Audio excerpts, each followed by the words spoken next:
So, good evening, folks. My name is Venita Ray. My pronouns are she, her, ella. I am the acting Southern HIV Impact Fund Policy Program Officer, for AIDS United. And I am thrilled to be here coming to you all live with an extraordinary conversation tonight.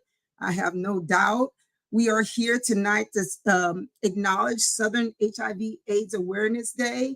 And this is a day that was started by Southern AIDS Coalition a few years back to bring attention and raise the level of awareness around HIV in the South and all of the inequities and disparities that are the root cause of that in the South. But we are also here to not only talk about this, because we all live, work, and play in the South who are going to be on here, but also to tell you about what's good. I mean, we are more than our HIV in the South, right? We are here we live here because we choose to live here. And the theme for this year of 2024 Southern HIV/AIDS Awareness Day is Power to the People. So I think that's really appropriate, because tonight the theme of our conversation is going to be what's at stake for the Black South in the 2024 elections. Is it different now, or is it the same? Right? We're going to ask some really extraordinary people in a few minutes, but I'm just really excited to bring my ladies. This is going to be an all-lady conversation, sisterhood. This is sister girl conversation, and I want to bring them on the screen right now, and we're just going to have a format of moderated questions. But my first question, we're going to start out by asking folks to introduce themselves and share a little bit about yourself. And now that we're down to 60 minutes, so let's just make that short. But why do you live, work in the South, and who are your people? Who you here representing tonight? Because I know, and we all show up for others. I want to know something about some of those others. So let's start at the top of the screen. My sister Linda, introduce yourself and tell us who your people and why do you live and work in the South? Thank you so much, Venita, and thank you for the invitation to join my sisters on this call to talk about the things that matter and important to us. My name is Linda Dixon, and I'm the Health Law Director at the Mississippi Center for Justice. I absolutely love the South. I was born and raised in New Orleans, Louisiana. I moved to Mississippi 24 years ago. Most of my legal career has been serving Mississippians in the public interest sector. I served as the Assistant Secretary of State for Elections in Mississippi, and now I'm in public interest law with an emphasis on access to health care and HIV discrimination and stigma. And who is my people? Everybody's my people. All people are my people. All right, Linda. And I don't think I said this. I'm a woman living with HIV, and I want to say that up front because it adds to who I am and who I'm showing up as. No surprises there. Everything I say gonna come from that perspective. So next, Miss Mandisa, talk to us. Hey. So first, I want to start by saying I'm congested, so I don't normally talk like this. So I do apologize. I'm Mandisa Moore-O'Neal. My pronouns are she, her. I have the honor and joy and privilege of being the ED over at the Center for HIV Law and Policy. We're a national organization, and I love being a Black woman from the South who leads this national organization. I am somebody who was born and raised in the Deep South, from people who remained on their land. You know, I know oftentimes like we talk about the migration as a huge factor in the lives of Black people in the US. And that's very true. And who's telling the stories of the Black people who remained on their land? That's the people that I come from. So those are my people, Black freedom fighters who are fighting for our continued right to exist. Wow. Whew, this is deep. And she's showing up sick, y'all. I mean, this is how they roll all the time. But so I wanted to be talking to y'all. So that's why I was like, I'm not canceling this. Oh, God, I love it. Toni, Toni, talk to us. Come on, sis. Hey everybody, I am Toni-Michelle. My pronouns are she, her, and beautiful, and I'm really just always so grateful to share space with Venita and my other girls at Positive Women's Network and beyond. Come on, Bully Days, shout out. Oh, bully. Yes, right. So, really excited to always share space. I was at the same conference that Mandisa was at, so I too am congested and having some throat issues, but I'm really excited to share what I know and share what we've been working on. I too am from the South, Black trans woman, born and raised from Atlanta, Georgia, ATL all day.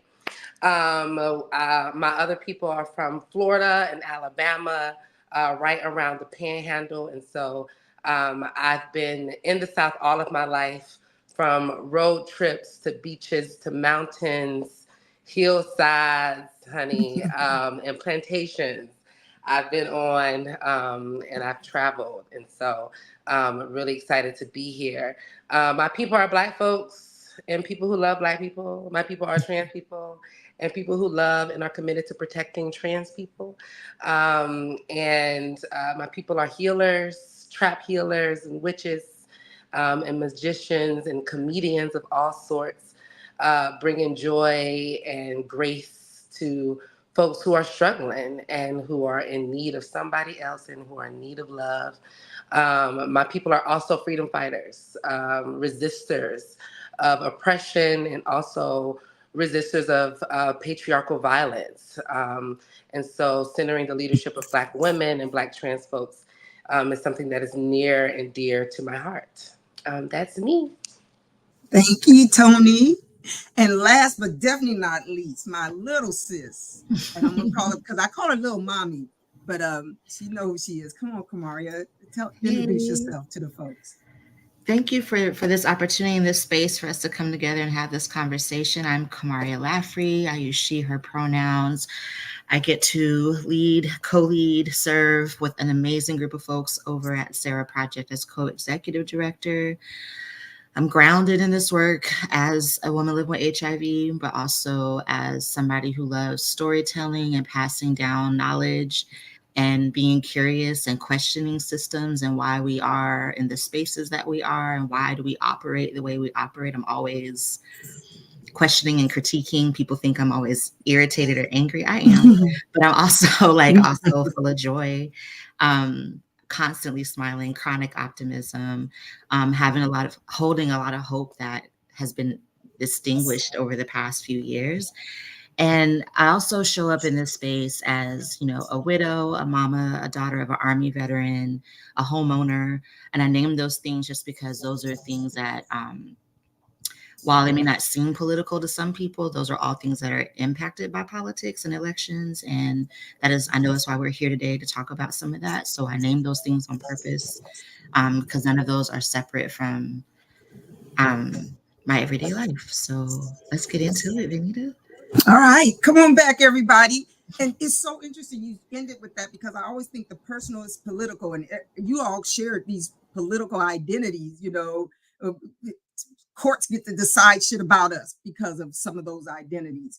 But I want to just ask this question to each of y'all. Y'all have different perspectives, but you represent Louisiana, Mississippi, Georgia, Florida, me, Texas, those are the states that have the most Blacks in the country, if you look at those states. And so we're going to talk about the election, but what's really going on now from y'all perspective? How would you describe this social and economic and political climate for Black Southerners? Is this political climate different? If it is, why? And I'm going to start down here with you, Kamaria. What's really going on? When you look around you in the lanes that you stand in, what's going on right now? Is it that political moment they're talking about, is this business as usual for you?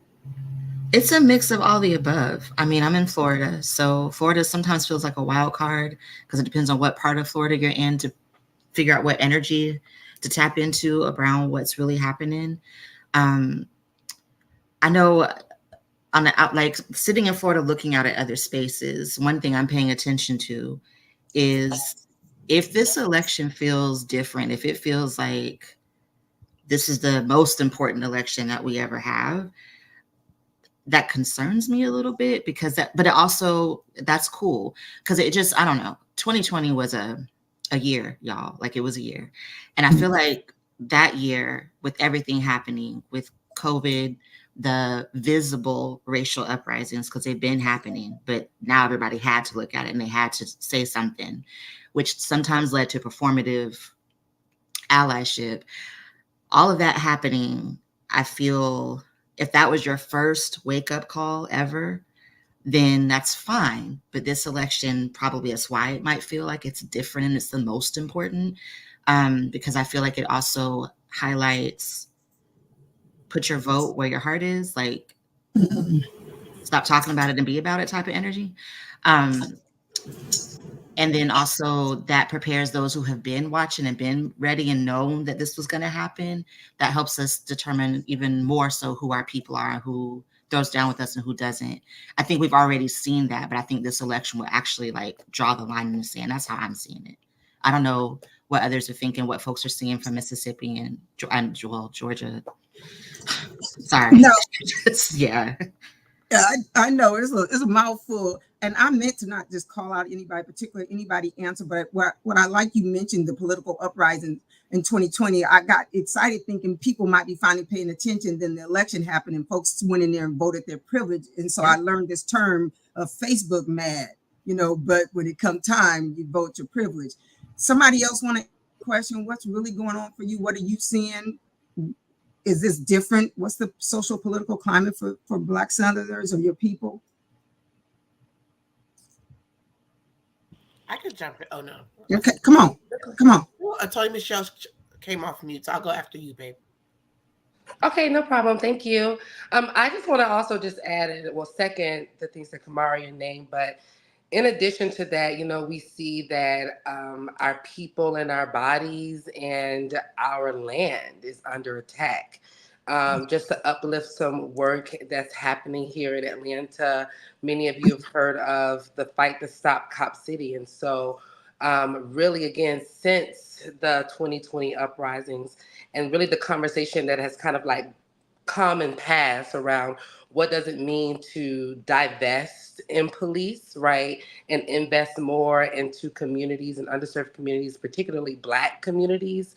We see that all of those contributions and efforts are at risk, from the state obtaining land that isn't theirs, to, huge police buildings and annexes being erected in the name and honor of who I don't know, but we know that Black folks haven't been asking for that, right? And so again, our autonomy and our ability to imagine what's possible and what's next, and the spaces that we are able to create to do that practice and that learning together, that's at risk. And so I just really wanted to uplift that and highlight that. And I'll pass it back to Mandisa. Come on, Mandisa. In addition, as far as to all that's been said, I think it's a question that I'm often thinking about. Is this a new moment? Is this a continuation of a moment, of an existing moment?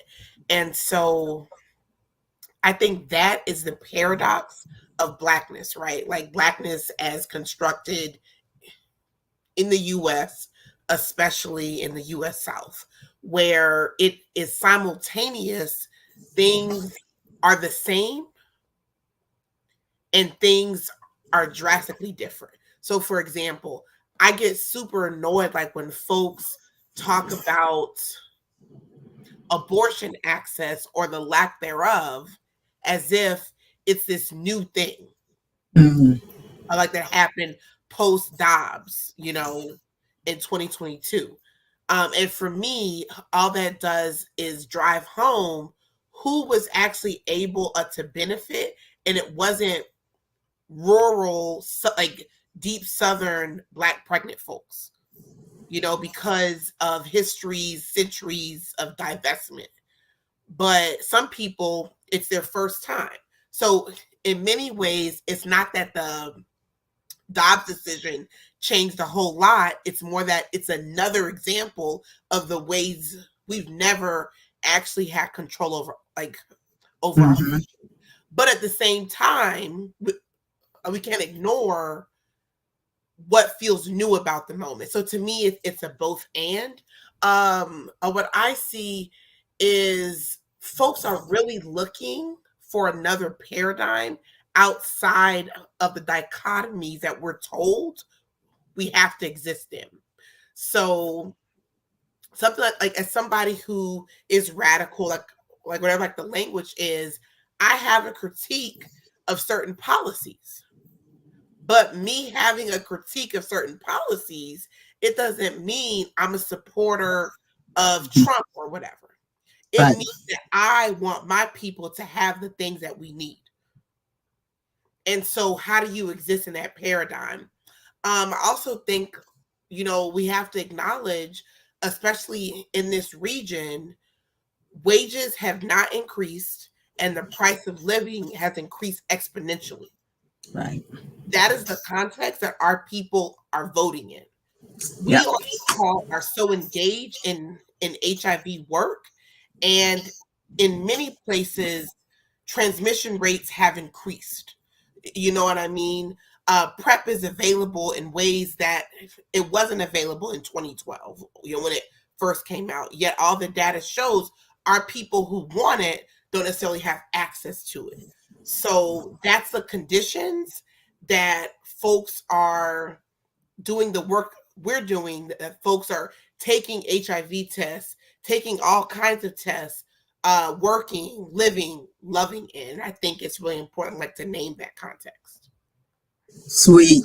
I'm a person, because of elders that I love, hasn't had a clothes hanger in my house, a wire clothes hanger, for 30 years. And if you don't know why, I Google it. But because of the women who talk to me, I stopped. They don't do it, and I stopped doing it years ago. Not because I had the same experience, but where I felt it when they told me about theirs. Come on, Linda, what's really going on right now? That's such a loaded question. I know. How do you describe the social, economic, and political climate for Black Southerners? I've been trying to think about how to just pull all of this in context, and I keep coming up with equity movement. It's especially when we look at the South, the climate has an energy that's centered on political lines. When we look at the South, we look at the disproportionate impact that all things bad have on Black folks and people of color. And it's, the systemic issues that plague the South have been there always. And we look at it through different lenses. When we look at COVID, we saw what we all knew, the disproportionate impact and the racial and equity issues and the disparities in access to healthcare that always existed. Right. And so how do we bring that full circle? And, I look at barriers to an equitable way of life, and how do we change that paradigm? As Mandisa said, how do we restructure? How do we look at that in a different way to create greater access to things that we need for the overall health and well-being of Southerners? Wow, y'all done said a lot. So I'm gonna keep it moving, because one of the things, and you talked about the disproportionate impact, and one of the things I intentionally didn't go into was data, because we all know that we're the most impacted. And going into data, if I'm gonna talk about it, I need to tell you why. Because the data without context is violence. Data without the story is violence. And just talking about the result without the cause does us no good. And I'm so sick of people doing that. So everything we just talked about, y'all talked about the climate. So do elections really matter for our folks? Why is there so much apathy? Why? But y'all can talk about why. I mean, do elections matter, without shaming people for not voting? Because I don't do that. I know that people have reasons. Do elections matter for our folks? How do y'all see that? I mean, because I know you hear all sides. So who want to go first? I didn't grow up in a family who voted. Nobody, it wasn't even talked about. I finally told my mother who to vote for in 1968. I remember that. She never voted. I'll jump in. I'm just trying to think of what perspective I want to focus on. I'm thinking about friends. I'm also thinking about watching my daughter, who's 21 now, and how she talks about elections and how she feels, and this newer generation coming up. And one thing I think Mandisa already named this, like, I think there may be some apathy, because we also haven't talked about like voter suppression. So that's like another issue. Yes. But I think for those that have the access and maybe the knowledge and maybe, understand civic engagement, for their own personal needs, if elections don't drive, for me and what I've heard from friends, if it doesn't respond to an immediate need I have, then what am I voting for? And if that person is on the platform saying they're going to meet my immediate needs for my quality of life and for housing and cost of living and gun violence control and things of those natures, but then they get in office and they don't, then why am I going to keep putting forth energy behind a system that doesn't support me? And so that drives me to focus on, well, then what are we willing to let go of in the systems? Like, what are we willing to sacrifice to get our needs met, to have real community and safety in those communities? So those are some things I'm thinking about as I'm watching my 21-year-old and watching folks my age who one election they're hype or they're ready to go, the next election they're not. Local elections, trying to generate more energy around who's on our school board and county commissioners when they just ended recycling last week for my county. Like, it's done. And we're sitting here like, so that means the trash is going to increase, and that means this thing is going to happen and that thing is going to happen. And nobody's talking about it. So like those types of things, I think people aren't seeing themselves reflected on ballots the way they want to. And that's just, I think, one perspective, but I would love to hear others. Who else got something to say? Do elections matter? And I should have just said apathy, because you're right. That apathy is based on something, whether you use another term or not. And voter suppression, all those forms are one of them. Do they really matter for our folks? What are our people saying? What are your people saying? Go ahead. No, you go ahead. Okay, I'll go. So, of course, they matter. I think the issues that we care about the most are tied to voting. When I think about even the Southern HIV/AIDS Awareness Day, I think about the issues that primarily affect the South. Access to health care, mass incarceration, a underfunded education system, lack of resources. You have to look at how this is tied to the people you vote for, who is in office, and how that translates into communities. And that's across the board, whether it's school board elections, local elections, federal, and everything in between.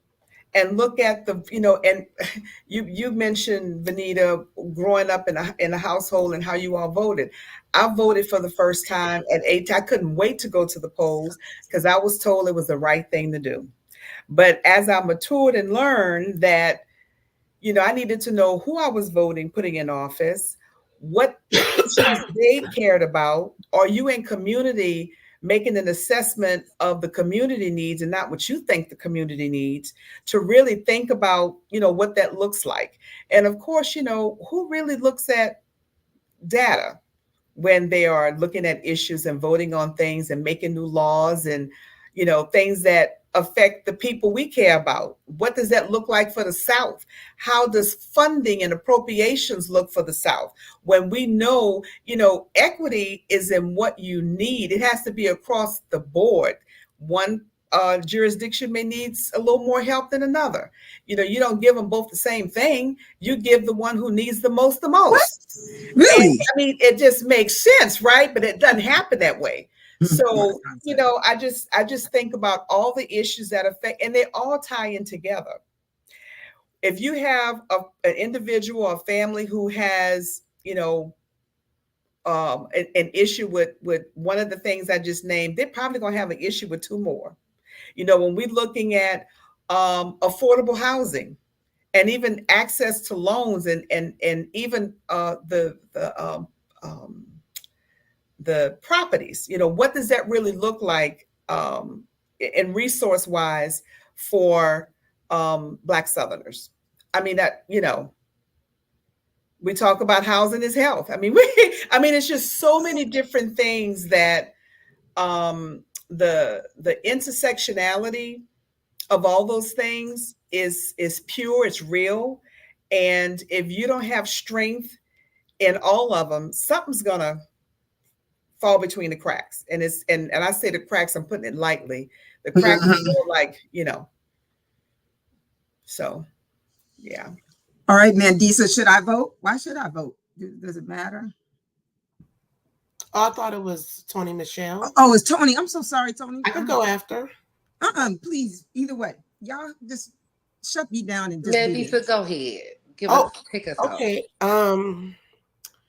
So I definitely had a little technical difficulty. I was like, I'm not on screen anymore, but it gave me time to think. So again, like thinking out of the dichotomies of of either or, I agree with everything that, has been said. To me, it's not that elections don't matter. Elections always matter. And it's not the only thing that matters.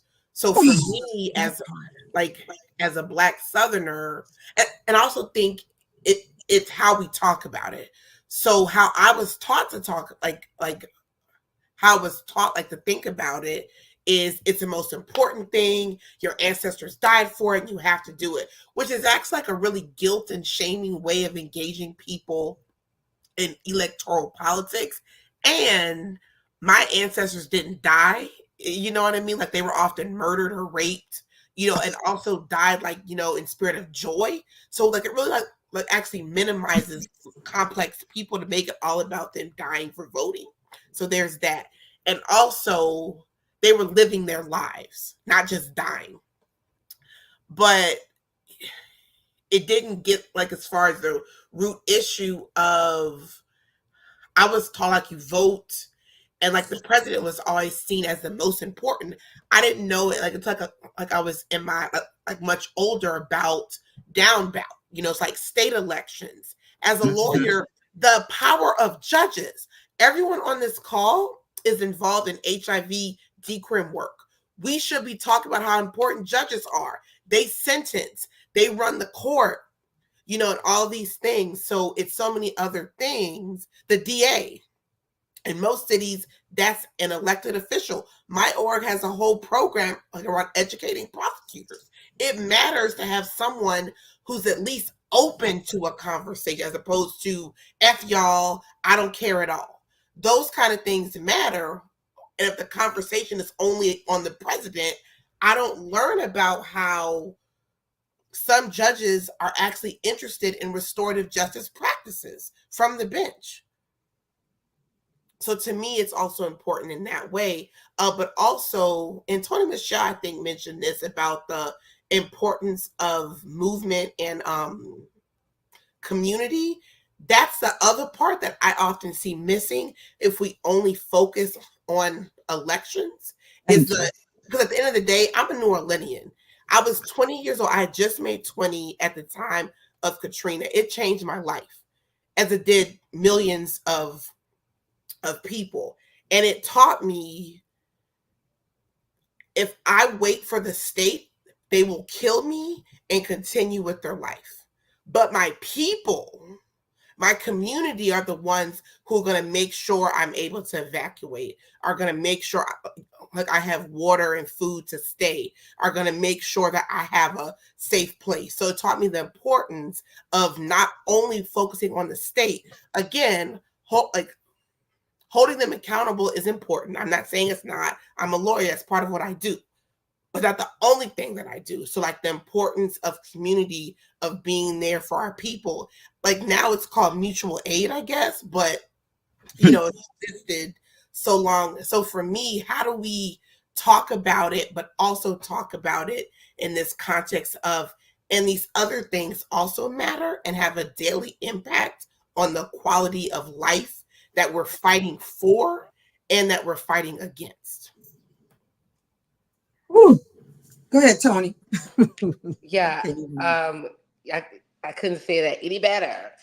All of y'all ate that answer up. And I just want to pull out some of the things, specifically, Kamaria, you naming the struggle, specifically with young folks and being able to see themselves reflected, whether it be the person or folks who are running for office or the policies, right, that are in place. Because just like all of us, like young people, we all need wins, right? We need to feel like we have won something, like we outside of our bodies, but like the things that we care about, the culture that we're creating together.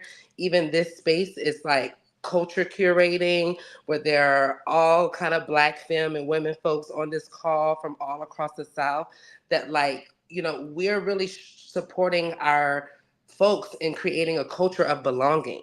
And that is also what's missing. And when we talk about people getting out to vote and why, right? I think that someone said it in the chat. I think it was the Lone Wanderer. I don't know who you are, but hey, honey, how are you? You said some people have been let down so much by society that they don't dare to dream. Right. And that just spoke volumes. I was just took my little cousin to Howard for a college tour yesterday. We drove up to DC from Atlanta because I was like, we may can't afford a plane ticket, baby, but we're gonna drive up here and we're gonna start this process. I know you may be going through a lot, you know, as a young person, you may not be, you know, not giving away too much business, but you may be struggling, baby. You know what I'm saying? But let's dare to dream. Let's actually take our bodies and put them in motion, take our actions and our wants and desire, put it in motion and just take like one step at a time. And I think that often, especially Black folks, even especially since the uprisings, our communities have been making these steps and these strides, and at every turn, we've been shut down. And so we're in an election season and at a moment where it is crucial that we all get involved. But the culture of community, the culture of belonging is not there. And I think that that's what people are sensing, like, who do we put in front of this? Like, who could be responsible in creating that? Obama was great at, you know, creating that culture of belonging for Black folks. We were able to see ourselves represented. The language that he used, like, invited people into a new movement and into a space. But to invite people and like, y'all, we got to keep fighting. People are tired of fighting.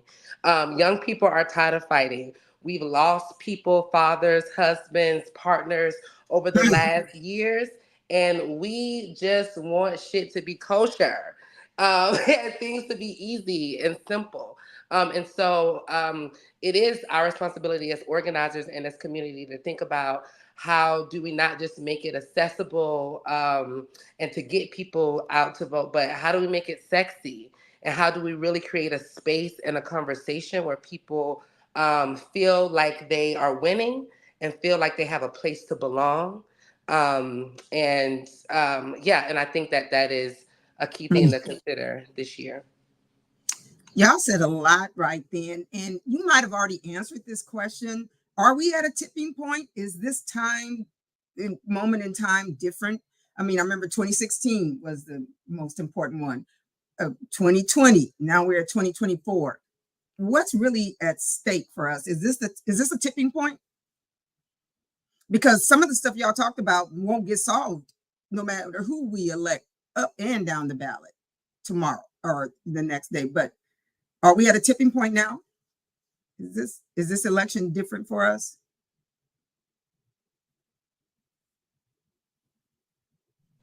I can kick us off.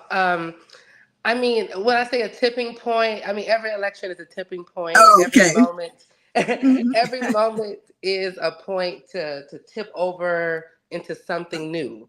Yeah. I think it is a tipping point for organizations like SNAPCO and HIV Policy and Law and other organizations to, again, consider on how we are cultivating community and not just moving them toward the vote, because the cultivating community is the pieces that will last us. Mhm. And I think that that is truly what people are yearning for, just more connection, and more dignity. And again, just a good feel, a sense of accomplishment, that their lives are being valued, and that their lives are being their voices are being heard. I think that we have the power right now to be um, uh, in better collaboration with each other as organizations, as communities, and individuals. I think we're on the tipping point of how we do those collaborations well, right? How do we leverage the relationships that we're in? And how do we protect each other Woo! at the table that we're at, right? As a Black trans woman, whether, I don't want to be in a space if I don't feel like someone will protect me. And it's not just, about pronouns. Right. It's about the microaggressions that happen, the side eyes that will happen, right? Like, is there someone else present enough to notice what I noticed in this experience and this body? And who has the skill and capacity to interrupt the violence when it's happening? I think that how we really consider the quality of our relationships, that is the tipping point. We have the ability and possibility to connect in ways that we haven't before, to uplift Black people and a Black woman in a way that we have tried to in the past, but this time feels a little closer. And so again, how we leverage our partnerships, how we collaborate would be, I'm excited to see, how we deepen those relationships. Thank you Thank for you. that. Go ahead. Thank you for naming that. I do experience like a lot of hope in a way that I generally don't, like when we think of electoral politics, because I live in Louisiana, a state that has some of the dopest organizing you will ever see. And part of why I know we have such successful organizing is the extent and degree of the resistance. And I think that gets lost when folks, have these think pieces and all these thoughts about how bad the South is and all these things, and it's so oppressive. What they are missing is that oppression only comes in response to resistance, right? Woo! You know what I mean? So like, we are the place that knows how to resist under conditions that people in the Northeast have only ever read about. And that is also why we have this level of suppression. You know what I mean? And I think that's the work of I'm clear that's my work. And I imagine y'all are clear it's your work. How do we prepare our people?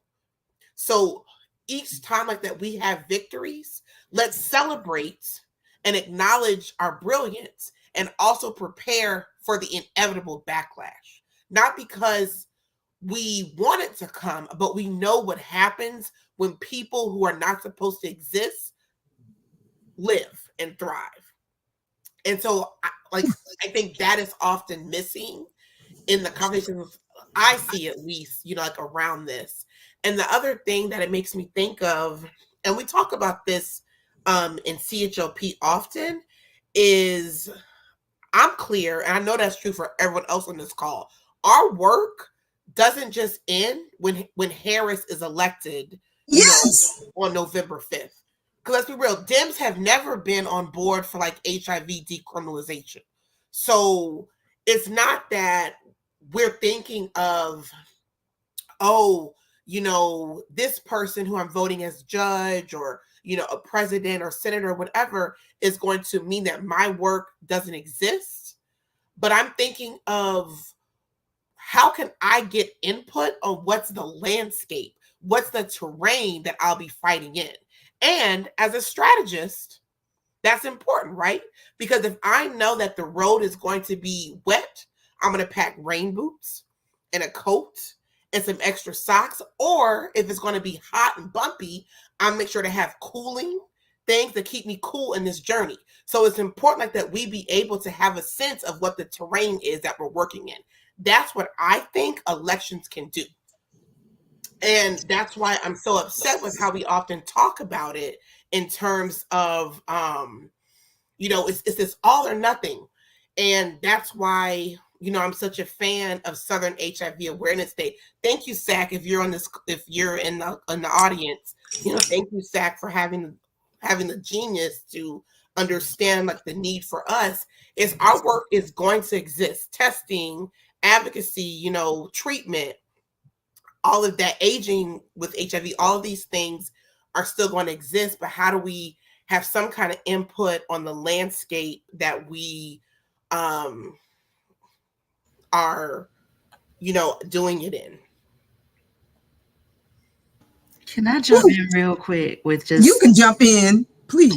Plus 1,000, Mandisa, because what you just said just about elections themselves, of like, how are we preparing community? I've been sitting with that, like watching specifically the HIV community. We keep talking about we want to end new transmissions. Cool. What's going to be waiting on the other side for community? And like, when you said that, I was like, yes, if we're not reflecting on it, even in the work we're doing, then how can we envision it and dream it and live it when it comes to the electoral process? So I just really, really appreciated you naming that. And I just wanted to echo, and plus that was just beautifully said. Linda. And I wanted to jump in behind it as well. And first of all, it's important, and I also appreciate having this awareness day just for the South, because the South does not look like the rest of the country. It just does not. And so when we talk about elections and what's important, they're all important. And unfortunately, we have this figure it out mentality, and not even mentality, but communities, individuals, families are left to figure it out. It shouldn't have to be that way. So when we think about, and I'm not sure if Kamaria or Mandisa said it, what's on the other side? That's the part that's on the other side we need to work on. And looking at the repercussions and the unintended consequences of having to figure things out without the support that families and communities need, we have a long way to go with that.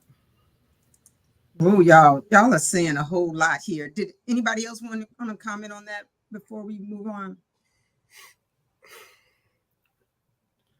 My other question, I guess, I have so many here because y'all done raised a lot of stuff. I done heard words like vision, dream, privilege, belonging, dignity, value. I mean, no election can give us that, right? But election definitely can inspire us. Yeah, we're going to take our questions and answers in a little bit. We're going to take questions. I wanted to ask then, what are the 1 to 2 key issues if you had to tell somebody who is trying to figure out, because the issues I'm dealing with every day when I go to look at a ballot, which it is intentionally not simple, and trying to find where my issue is to place my vote. What are the 1 or 2 issues that you want folks to elevate for folks on this call that they may not be aware of? Or because a lot of times my issue, I don't know how it shows up in the election, but whether it's federal or state, but 1 or 2. And I know we got to go to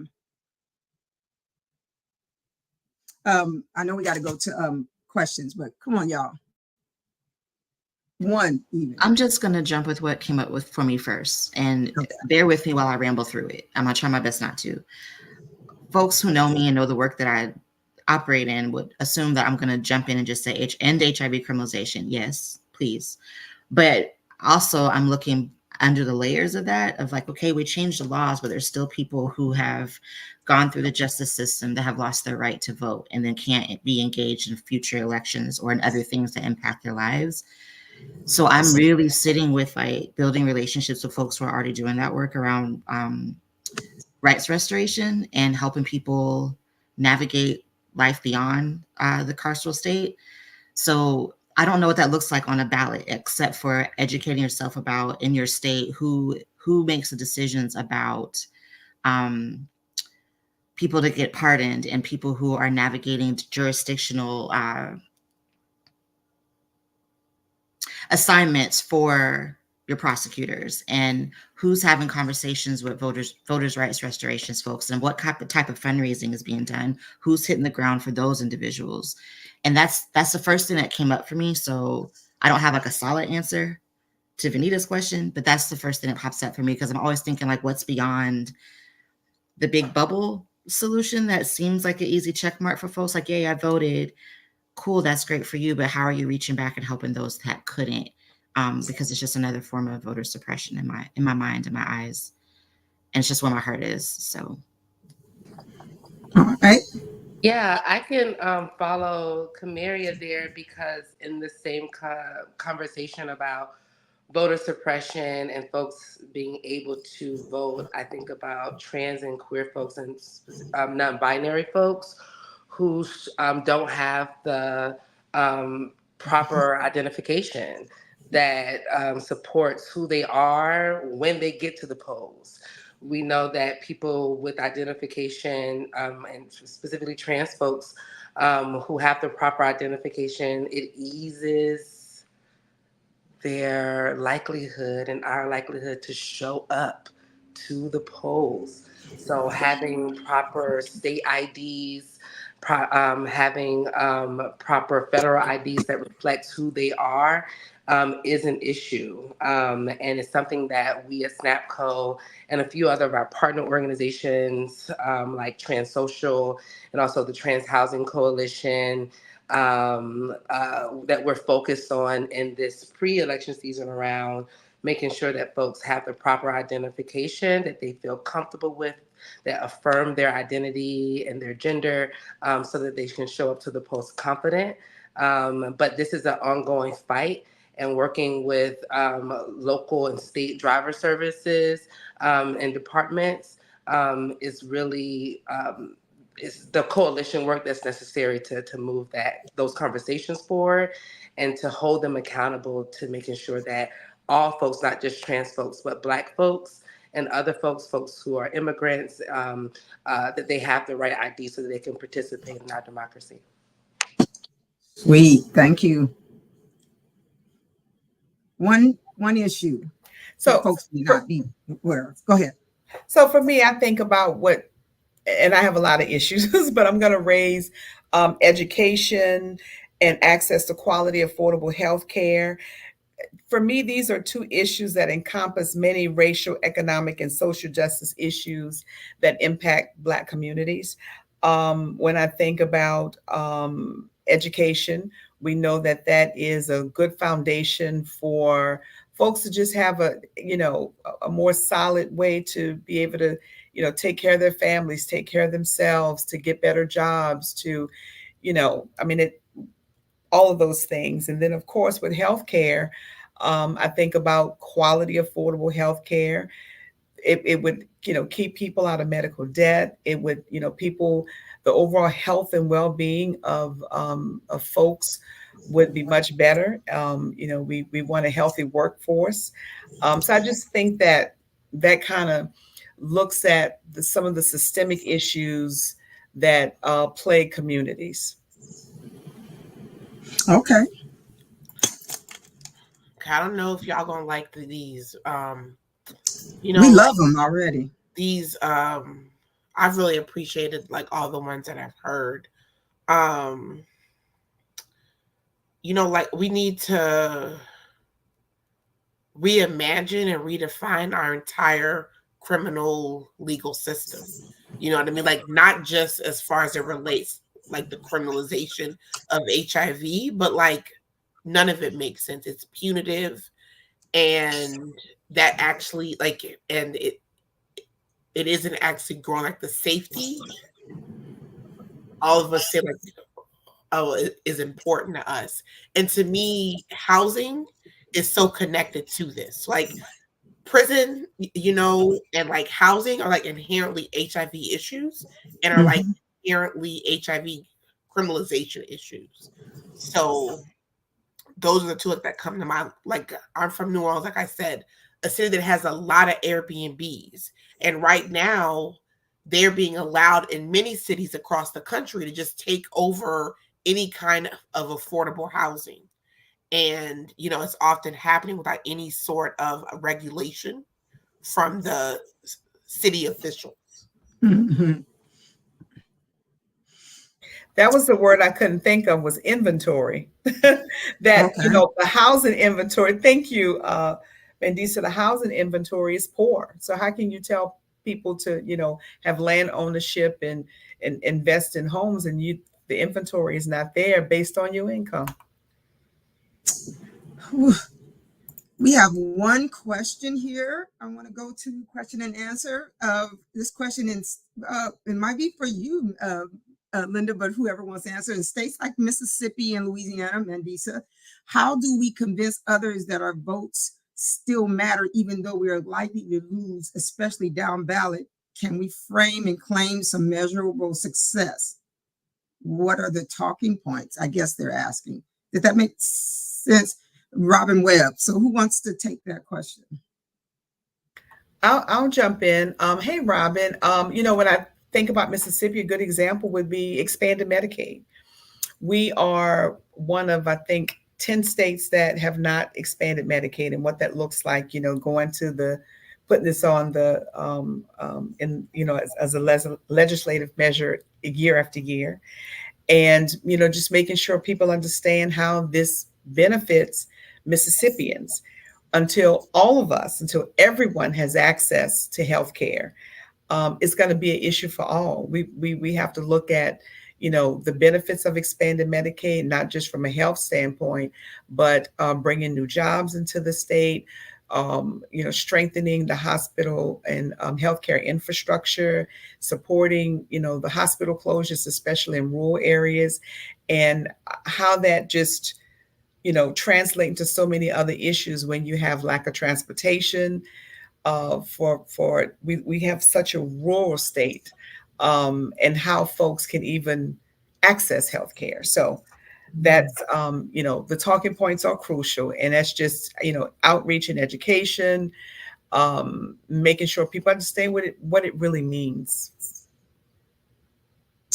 Anybody else? Louisiana, want to take that question? What Linda said, Okay. How we frame it makes such a difference. Okay. We have one question just asking for more help in California. Our community is on the outskirts of assistance and they need help, especially Black women. So I'm not sure what the question. Does anybody have any resources to throw out for California?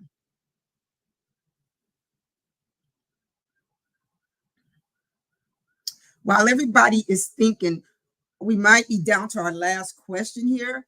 And all you have been appointed Madam President. What's the first thing you're going to do? You got the pen, you got the power, you got the dollars. What you doing? Come on, what you doing? I can start. Okay. That budget, it's topsy-turvy. Right now, way too much is going in the military and law enforcement, and zero is going into everything else, basically. Right. The first order of business is we gotta, folks talk about defund. Well, baby, it's about to be defund today. And when it's defunded, it's not just going to sit there. It's going to be clear where it's going to go. It's going to go into programs like Medicare, you know what I mean? Into like a universal healthcare, I think is one that's important. I know folks have talked about a universal income is an example. Ooh. Billions can go if they're not going, in defense and into law enforcement, which, all of that. So for me, day one, that's at the top. We have to defund and we have to invest in our communities. All right, Madam President. Who's my next president up in here? I agree. Defund, and has someone who's worked on the budget at OMB and couldn't find $90 million. They said, "Oh, let it go. It's not a big deal." Okay. I'll be quick because I'm okay with just being Mandisa's BP, and we could work on that together. Oh, I'll vote for you. Bet, Toni-Michelle, we got this. We got this. We could do that. I'll support you, girl. Black women unite. All right, Kamaria or Linda, y'all, Madam President Tays. I was thinking along the same lines. So I'm going to be brief, but just assessing the need across the board and equity and funding, I think it really starts there because that speaks volumes. And then you'll have, I spoke earlier about how people are left to figure it out. People shouldn't have to be left to figure it out. So I would also start with, and I would say equity and funding, especially in under-resourced communities and cities and municipalities that need, roads and the water infrastructure, just all those things that are aging that really impact communities and communities of color. So I would start there. And that's interesting because, resource allocation is a white supremacy cultural tool that perpetuates this idea of scarcity. So we don't have enough, so we can't give enough. We can't do, you got to pick one. Go ahead, Kamaria, Madam President. I'm going to +1 everything because when you look at the dollars, then you can identify where the money is supposed to be. And so I think that would put the South in a better position to thrive as we know we can because resources will be available and properly allocated, not to tap into a system that doesn't serve us as it exists today. But I think that if we look at the dollars, then you're better equipped to help our people truly heal and thrive. So +1. Also want to point out, this is a call full of Black women who are directors. So I guess it's not a surprise that all of us were like, budget first. I was going to say something about that. I know. I'll throw in there too, though. Put on our platform, Mandisa. We're going to do some reparation work. Okay, we're definitely going to do some reparation work for our folks, and we're also going to legalize marijuana and create more safety protocols because specifically in the South and in Georgia, baby, our people can be let go, partying out of jail. Our jails are overcrowded. And so we just really want to get our people out of those systems and into new businesses that, support their livelihood in all of the ways. We'll add that to the platform too, because we did go straight to the budget. My mind was there so bad. It was so We good, did. so bad. Can I also add regulate? Well, I don't know about regulating, but getting rid of high-priced insurance because that's what's also driving folks. Insurance is a scam. I'm talking about health insurance, car insurance, house insurance. I can't get house insurance in Florida. We get hurricanes every year. Come on, I have house insurance through an emergency program, but I don't know if it'll actually cover me if anything happens. So things like that, systems like that. But start with the dollars first, and that way we know what really doesn't serve us anymore. I'm going to mandate rest. Rest is liberation. I'm going to mandate rest. Mandate healing. I mean, I don't know how we get better in these systems. And someone said that we're always having to fight. We're tired of fighting. So we want reparation. We want healing justice. We are down to our last few minutes. I could say so much more because y'all have said so much here and y'all have brought up such rich, I was tired before this call and y'all have just inspired me. Any final words from y'all that you want to say to people that you might not have already said today? Let's just run through y'all. Final words, y'all. What's at stake for the Black South in the 2024 election? What's your final word to people? Let's start with you, Mandisa, if you're ready. What's at stake? What's the final word you want to say to folks about what's at stake? We are still in the fight for our lives and of our lives. That hasn't changed.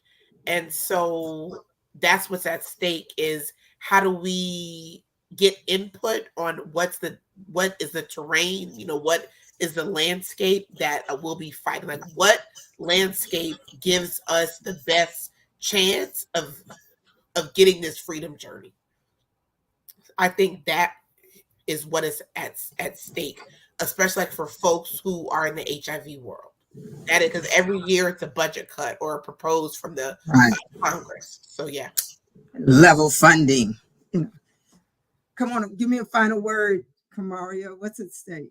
And then Linda, and then hopefully we'll get I Toni. think Toni-Michelle touched on this, so I hope I'm not stepping over into a response that she might give, but I just want our people to like not be afraid to dream of the future they want to see, because that's what's at stake. If you stop dreaming, then I don't think we'll just be stuck. And I don't think that we're capable of that. I think that there's always going to be a group of us that's always going to land on that. And just in that loving and taking care of one another while we're going through this. So that's all I have to come up for me right now. That's what's at stake, is that we have to take care of one another and keep dreaming. Okay. I see we're at time, but can we get Linda in here? Absolutely. I'll be quick. Keep the faith. Keep the faith. Re-energize. Share information and embrace each other, because we're all in this together. If your neighbor's not good, you're not good. We're all not good. Toni, we got Okay. Toni? Yeah, I'm No. here. I'll just lastly say to just stay true to who you are, and make sure that if voting is not your thing, that remember that you are still an organizer and that there's still a role for you in this movement, and spend the time on figuring out what your role is, because we need you and we want you here. So I'll leave with that. Thank y'all so much. Thank you. And all lanes are equal. There's no lane greater than the other. Find one. And I want to thank y'all, each and every one, showing up sick, showing up just in how you are, and giving your time so generously. So I thank you all for your offering tonight. Agnes behind the scenes, y'all, let's give her some props. Thank you, Agnes, for keeping us on time and getting us together. Love you all. And I will say good night with that. Thank y'all.